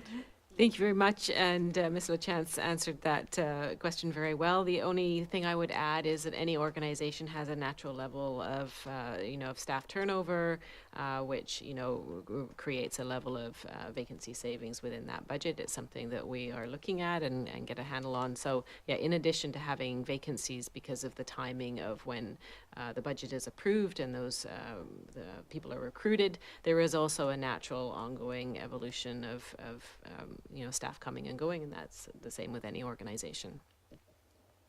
Thank you. I have Councillor Braithwaite. Thanks. Actually, that was one of my questions. It was just on how it was affecting service delivery and project progress. So I think that you've answered that really well. Thank you. One of my questions is, with the $26.3 million in capital underspending, do we know what percentage is due to deferrals versus savings or project cancellations? Ms. LaChance? Yes, thank you, through your worship. I don't have the exact number. There was definitely a portion of that 26 million that is really due to just the cash flow timing of that, related to when projects start. So I would say probably about half of that is due to projects that would have been placed in that first year in anticipation of grant awards or other types of planning activities that would need to ensue. But really wouldn't have been planned to be fully executed in the year. Thank you, and through you, Mayor. The report also notes rising costs and tariff-related volatility. So has staff adjusted future cost estimates or contingencies to reflect some of those pressures? Ms. LaChance? Yes, thank you for the question, through you, your worship. The report does indicate that we are seeing the early start of that flowing through our pricing in our contracts, as well as the supply chains. The report does go on to say that really there's been just some extra activity for us at this point, and that really our eyes are on 2026 and beyond, and adjusting those costs as you suggest. Thank you, and through you, Mayor. I guess it's a good job we're not buying a new fire truck this year. Right, Chief? Yes. So are there any strategic purchasing partnerships or joint procurement options that we're supplying, that are being explored to mitigate some of those supply constraints? Ms. Chance? Yes, thank you, through your worship. Thank you for the question. Absolutely, we have regular involvement in the joint purchasing group within region. And then we also are, of course, looking province-wide for where there are supply constraints. We're considering where those joint buying opportunities. In fact, there's some cases where there's piggyback agreements. So one community goes out to RFP procurement, and then puts in that procurement. Any other local government could call you as well, or government, other local governments within region can call you, and so there's some very connected procurement activities across local governments. Thank you. Thank you. Any other? Go ahead, Councillor Appleton. Thank you, Worship. I didn't have an immediate question, but I really wanted to pick up on what Ms. LaChance was just talking about procurement, and I'm kind of just, I should have asked this question in advance, but I'm just sort of curious as to how things are progressing as far as more localized purchasing and the sort of the transfer away from purchasing away from the United States in response to tariffs, and how sort of corporate purchasing, not just us, but you and your equivalents are handling that sort of in a broader sense, and just the broad brushstrokes of what that process looks like now and how that's playing out in real life. Ms. LaChance? Yes, thank you, through your worship. I, of course, can take direction to return back and report back to council. The state that we're currently in is council amended the policy to set limits on U.S. supply within trade agreement laws and regulations.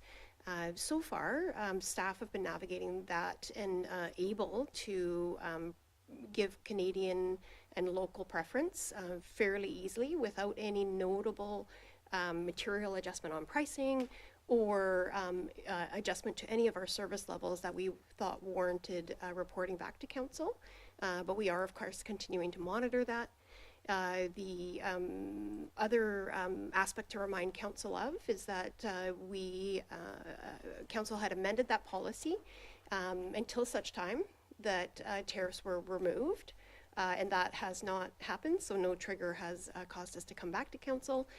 So we continue with that amended policy in place, and given the amounts and limits, we didn't foresee having to come back to council frequently, but still are monitoring the situation. Thank you. Just one very quick question on my part. There's just want to make sure my memory is correct on the. There's a battalion replacement into the fire department. It didn't have a budget listing in there under the capital, but it has the amount. So that's I can't remember if it was a carry forward or an early purchase. I think it was an early purchase, but just maybe a reminder because there was no note attached to it, and I just couldn't remember the exact circumstances of that. Ms. LaChance? Yes, thank you, to your worship. You're very astute for picking that up. That is one of those cases in my intro comments where it'll be over budget, but only temporarily until a financial plan amendment can be passed by council. It is an example of where we're forecasting forward that we need to spend it, but we have not yet amended that budget. It is coming back to council in November. For that. I don't see any other hands, so I'm happy Move to receipt. Motion to receive, moved and seconded. Any other discussion? Thank you very much, Ms. LaChance, for this. It's nice to have these interim reports to get a sense of where we're at. All those in favor? Any opposed? Not opposed. We move now to section 7. These are subject to public input. There is not. There's nobody left in chambers, I don't think, that are here to speak to the items on the agenda. There's one or two online, so I'll just, if anybody wishes to speak to any of these items on the agenda, if you're online, I would, as an item comes up, I would encourage you to raise your hand at the start, and I will go to you. Our general process here is we will get a brief introduction from staff. We will have an opportunity for questions from council. I will seek input from the public, if any. Come back to this table for motions and direction and debate. So with that, I'm going to move to the Council and Committee of the Whole meetings schedule. Ms. Anderson, we have a report in front of us. Would you like to provide a brief introduction? Yes, thank you, Mayor and members of Council.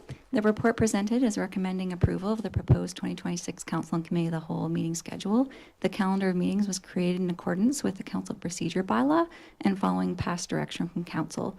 Under the Community Charter, a council must make the calendar available and post notice before the end of the year. The calendar reflects 2 special committee of the whole meetings proposed for March for the district's financial planning deliberations and 1 council meeting added on December 14th as a special meeting of council. Option 2 in the report is provided if council wishes to amend the proposed dates, and option 3 outlines the process if council wishes to make changes which would require a bylaw amendment, such as amending the frequency of meetings, days and or times of meetings for the future meeting calendars. I'm available for any questions. Okay, thank you very much for that. Are there questions? Usually we go questions first and then we'll come back to comments, but questions. Go ahead, Councillor Smart. Thank you. A question through you, Mayor, to staff. I just wanted to find out staff's thoughts on potentially moving the 2 special committee of the whole meetings for the financial plan a little bit earlier in the year, either by potentially just a week or even earlier than that. Council had previously discussed at the table an interest in looking at that a little bit earlier this year, and so I just wondered if staff could comment on the availability to have those discussions earlier, more in line with other municipalities. Thank you. Sure, Ms. Anderson. Thank you, through you, Mayor. I think we I have do everybody in the have room that might be able to answer that question. Ms. LaChance in the room who can speak to the process for the financial plan. Sure, Ms. LaChance. Yes, thank you. I had just stepped out, so I think I gathered that in terms of the calendar and the proposed financial plan dates, were there considerations given for advancing the dates earlier for the financial plan deliberations? That was the question. Namely the special committee that Ms. Anderson referred to. Absolutely, this has been in consideration as we designed the timeline for the year. We earlier reported to Council in September the financial planning guidelines, including the timeline. And at that time, we had set in motion the established timeline reflective of the change in the grants and aid process to advance that earlier into the process.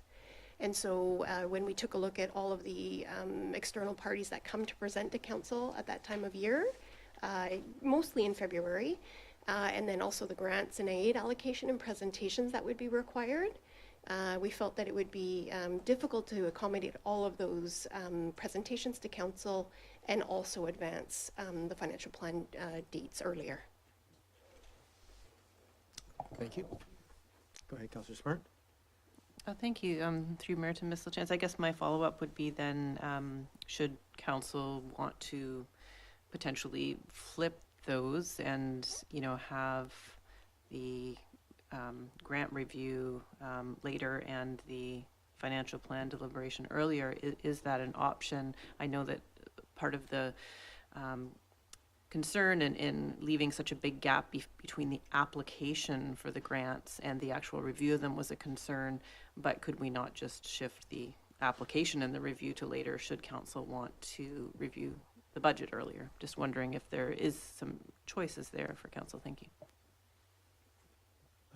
Ms. LaChance, I'm just cognizant of the fact that we did approve a timeline piece of this, so not sure what the process would be for changing that at this point in time, but I'll hand it over to you. Yes, thank you, through your worship. I do think that once we approve the timeline as part of that financial planning guideline process, we set in motion that process of developing the budget, consolidating that budget, and then presenting that back to Council. And so the dates, you're quite right, have been set in that timeline. However, when we take a look at what content on which day, we can accommodate that.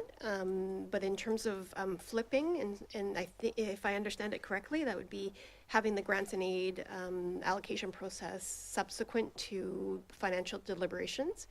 That would move the financial deliberations into February, which would advance our cutoff and consolidation earlier than staff would be ready.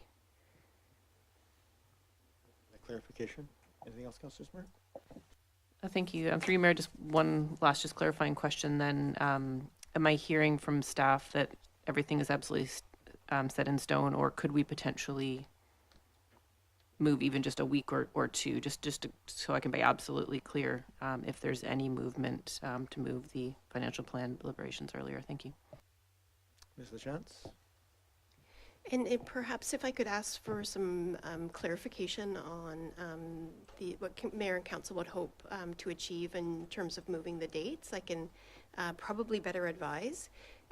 If the current planned special deliberation meetings, maybe it's that there is not enough of them, or maybe it's that the 1 week is perhaps pushing too far into March.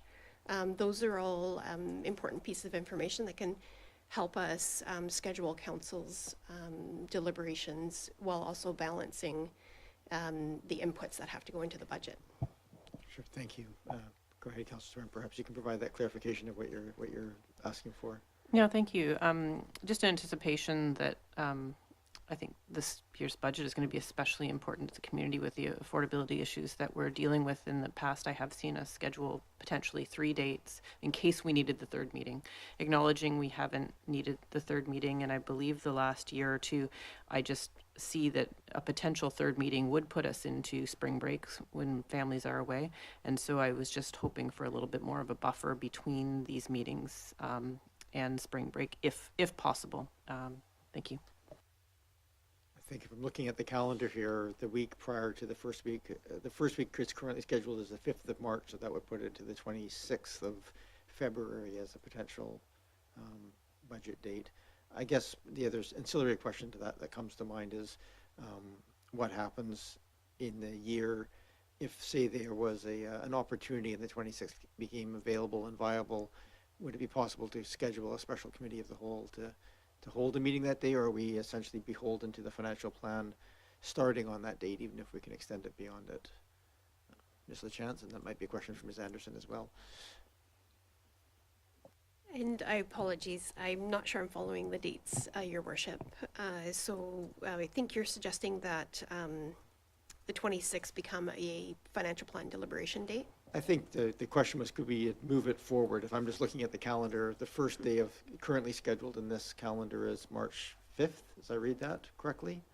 For financial planning? That's correct, So yeah. the Thursday before that, if it is the question, I think. I was interpreting Councillor Smart, sorry, but the Thursday before that would be the 26th of February. So that was I was trying to give some tangible dates to the ask. Yes, and I also was just looking at the calendar and considering with the clarification received that looking for an additional date to make decisions that perhaps could be scheduled, and I have to look at my counterparts, perhaps on the Friday, or we would add an additional meeting earlier in the week. So I know it's hard to do this on the fly, but I think given the ask, important to share what I can right now. We would have the March 5th as the financial plan presentations. We endeavor to get through all of the operating and capital budgets and implications and impact on the community from a taxation point of view on that evening. We take council's direction in terms of what we'll bring back for consideration, for changes, for a deeper dive. And that can be done with the financial plan completely balanced. That can be done within a matter of days. So there could be an additional meeting scheduled the 2nd week of March, but I have to look to my counterparts because that also impedes on other council business. And I think just important for this conversation is just we're here to set the meeting schedule. So these are the regularly scheduled meetings planned for the year. Obviously, we have the ability to add special meetings into this piece. So I just want to make sure that maybe you can just get some clarification from staff about what that process looks like and what's possible. I'm going to go to staff first, sorry. Yes, thank you. Council can add any special meetings to this calendar, but we can also on demand call special meetings during that time as well, depending on the outcome of those deliberations. And Ms. Hunt maybe have some more. Ms. Hunt? Yes, thank you to the mayor. What I would suggest is perhaps we leave the schedule as proposed, but listening to council's desire to have some budget information, in advance, or to have another meeting, let us take that away. And as Ms. Anderson noted, we can call a special meeting, finance meeting, if we can accommodate that. So, but I'd like to work with Ms. LaChance to see what information we can bring forward at an earlier time or in that same week to accommodate council's desire to have a more fulsome budget discussion. Thank you. Councillor Green? Very quickly, I think that's excellent advice.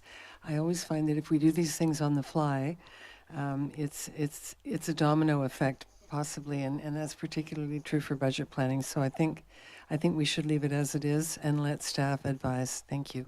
Thank you. That was, not that dominoes is a bad thing. It could be a pretty fun game. All right. Any other discussion? Move receipt. Move receipt. Seconded. Thank you. All those in favor? Sorry. And before I get to the question being called, I do want to reach out to any members of the public. We either in the chambers or online that wish to speak to the matter. I don't see any hands raised. I did ask that people raise up their hands if they're online. Anybody in the room wish to speak to us about our schedules, meeting schedules? Okay. And no hands online. I'm going to come back to this table then. Go ahead, Councilor Braithwaite. You're going to read it. You can just say move the Move the staff recommendation. recommendation. Moved and seconded. Any other discussion? I'm going to just say very briefly, thank you for bringing this forward. Appreciate it has to be done by the end of the year, but it's nice having it a bit early. Secondly, I really appreciate Councillor Smart's, asking these questions about this. I think we've had a lot of these conversations about how do we kind of fix this. I do just want to acknowledge we've done so much in the sort of financial planning piece of actually doing asset management and doing all these pieces, going from what were just spreadsheets to proper financial plans, of tying the recommendations into long-term planning aspects. I appreciate the direction last year was like, can we move the grants forward so we can help the community have those? We can only do so much per year. And I just want to acknowledge the work that has been done and that continues to be done to kind of keep advancing these things forward, because it's 100% agree with Councillor Smart. These are all things that help. The earlier we can do the budgeting, the clearer that is to the community. But I also just want to acknowledge the work that has been done as well, because it's been quite a lot. And it's sometimes easy to forget when we're sitting here how far we've come in the last few years. So, all right, in front of us is approval for the meeting schedule. All those in favor? Any opposed? Early hand. Moving on then, we have Committee of the Whole recommendations from October 20th. We don't usually kind of redebate this. So again, we have a hand from the public. So I'm going to go through the process here of, is there anything that staff wishes to give direct or summarize on this? Or are you comfortable with the staff report being here? I'm getting a yes from staff. Are there any questions of council to staff? Seeing none, I'm going to go online. There's a hand raised. Mr. Taddy, please feel free to speak. Yes, Tim Taddy, Oak Bay. Thank you very much, Mr. Mayor. Just a quick question through you, Mr. Mayor. Perhaps my ignorance, but will the business license, before it's granted, will there be a check to make sure that the applicant is registered with the provincial program?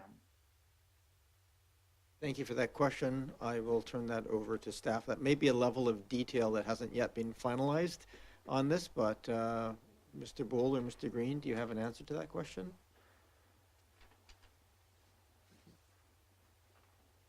Thank you, Mayor. That's something we would need to look into. The province definitely has the heavier hand here, so it's something we need to confirm if that's something to check back on for us, or is it simply eligible within the district? They get their license here, and it's up to them to deal with the provincial licensing. Thank you. Okay, thank you. Mr. Mayor, if I may just quick comment, and first of all, I truly appreciate all the work and time council has put into this, and I think they've come up with a thoughtful solution that allows people to rent their principal residence for up to 60 days, and hopefully this won't undermine long-term rentals. But I do think that we should flesh out there's no way, in my opinion, we should be granting a business license to somebody who's not registered on the site, and we should close that loop somehow. And on a policy point of view, I would love to see council do away with the 2 complaints. As staff has reported, they don't expect a lot of complaints and a lot of time because they would just check the registered site to see the number of days. So I think I'd like to I think it makes sense rather than have residents police, their only way of policing it is to complain and to question. And I think the 2 complaint policy is a bit onerous on the residents. But the big thing is to make sure they're registered at the time they get their license or before they get their license. I think that's all I wanted to say. Thank you very much for all the good work. Yeah, thank you, Mr. Taddy, and I'd say, I think, the level of those details will come, I think, if this passes, which I anticipate it will, since the same body recommended we approve it just last week. And the second part of that, I know that comment raised a couple of eyebrows, and I think we're just having a quick look at that to make sure that there's a reasonable level of enforcement attached to this as well. So thank you for those comments. I think you're in alignment with all the discussions that are happening on the matter, so thank you. I don't see any other hands raised online. Do you want the recommendations read in its I entirety? do or not. I just want to okay. move the. I'll move the staff recommendations. This is the recommendations from the Committee of the Whole. From the Committee of the Whole, yeah. Moved and seconded. Is there any further discussion? Okay. Oh, go ahead, Councillor Appleton. No discussion, Your Worship. I just, as Chair of the Committee of the Whole where we discussed this, I just wanted to extend my thanks to Council. This was big, complicated, and had lots of moving parts, and I was very rewarded by the debate and the sort of the thought process that Council followed on this. So just wanted to say thank you. Thank you. Councillor Patterson? Yes, thank you, Mayor, and of course I supported this before and I still support it going forward, but I do agree with Mr. Taddy. My preference, and I expressed it last time, would be to see more active, not passive, bylaw enforcement, and so hopefully we will find a methodology that works better for the community on a go-forward basis. Thank you. Thank you, Councillor Patterson. I'm going to call the question. All those in favor? Any opposed? None opposed. Then we have the last one here, which is a 1558 Beach Drive addition to the Community Heritage Register. I know the applicant is of that property is still here, so we probably should have added this to the move forward, but I thought this is relatively straightforward enough not to bother. Go ahead, Mr. Green. Yeah, thank you, Your Worship. Yeah, this is essentially staff are recommending that in addition to now Council has adopted the heritage designation bylaws, that staff are also recommending that Council add the property known as the J.W. Morris House to the Community Heritage Register. Obviously it affords the property less protection than the 2 heritage bylaws, but we still think it is more of an administrative and housekeeping measure that should be undertaken, and the property owner is in agreement with the property being added to the register. Okay. Any questions for staff? Okay. Anybody from the public wish to talk to us about this matter? Can I have a motion at this table to move the recommendation? Move the staff recommendation, Your Worship. Moved and seconded. Any discussion? All those in favor? Any opposed? None opposed? Thank you. Any new business? Notices of motion. Motion to adjourn is in order. Moved and seconded. All those in favor? Any opposed? None opposed. Thank you very much, everyone. Thank you, Mr.